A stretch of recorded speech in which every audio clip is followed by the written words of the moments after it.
Hey everybody again, it's Yu-Gi-Oh! And Boxer, and how are you guys enjoying your summer? It's pretty hot up here, and it's like 10 in the evening, so you know it's pretty bad.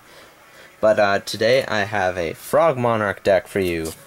I don't know if I'll be posting this before my kind of video based on building decks around what my viewers want, but this is kind of my take on the Frog Monarch deck. Still waiting for one caius, so yes guys, there's only 2 caius in here. But, anyways, let's get started with the deck. I run 3, Swap Frog being kind of like the frog to get your Treeborn into the graveyard. Once Treeborn's into the graveyard, it opens up combos with your Monarchs and all your other support that you put in this deck. And 2, it allows you to discard a Treeborn from your hand to special summon it. So if you do have a Treeborn clogged in your hand, it's not always going to be useless. So on that note, I run 2 Treeborn frogs.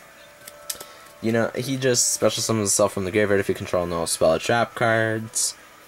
Tribute him for a Monarch, Dark Dust Spirit, something along those lines. Destroy your opponent. Attack. Our next frog, personal choice of running 2, is Ronin Totem.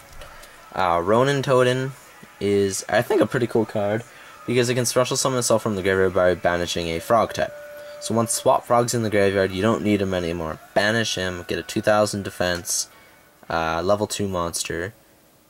Can do wonders at protecting you. Plus, it's more tribute fodder for your Monarchs. And it can also be used to exceed summon Gachi Gachi Gentetsu. And 2, it's also just pretty good defense. 1 dupe frog. Pretty self-explanatory. Most decks only run 1 now. It's either 3 or 1. I've never seen anybody use 2. But, I don't know. I think it's only good at 1. You could also run a build like M. Cole 40. He has a build using Poison Draw Frog. There's another frog he uses, but kind of uses these frogs a little more than I do. Onto the Monarchs, we have 3 Rise of the Storm Monarch.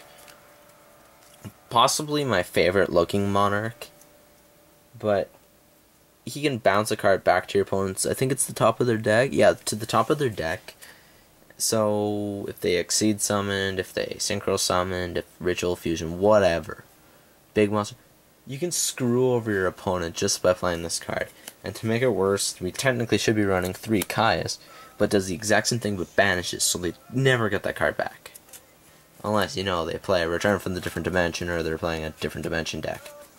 And 2, if you're about to win, and your opponent has blocked you from attacking, and your opponent has 1,000 or less life points and they don't have any dark types, you can banish himself to inflict 1,000 damage to your opponent. So I thought that was pretty cool.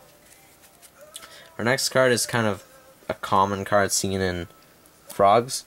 3 Battle Faders. Battle Fader just protects, more fodder for your Monarchs and bigger monsters.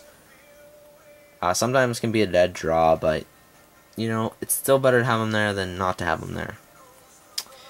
Our next card, 2 Lads, or Light and Darkness Dragons. Can protect your cards from being destroyed. Should be fairly easy to summon because it's 2 tributes, so you have lots of tribute fodder in this deck. And you can special summon a card from your graveyard, so if you just need another 2400 beat stick out on the field, you can summon one of your destroyed Monarchs. Personal favorite, 2 Obelisk the Tormentors.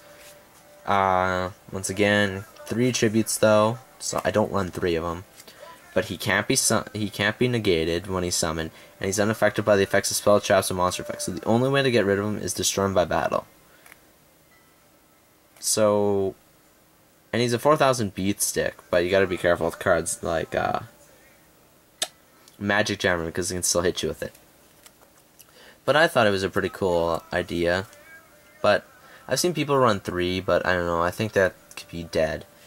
And gotta be careful for... Oh, sorry, no, actually Phoenix Chain wouldn't work, so you really don't have to worry about much. Onto these ones. These are all personal techs that I decided to do.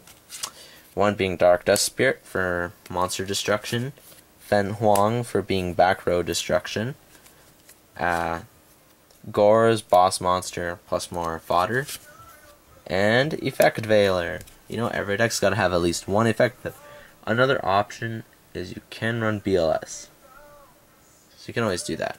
Spells are pretty basic. We run no traps, and your extra deck is up to you.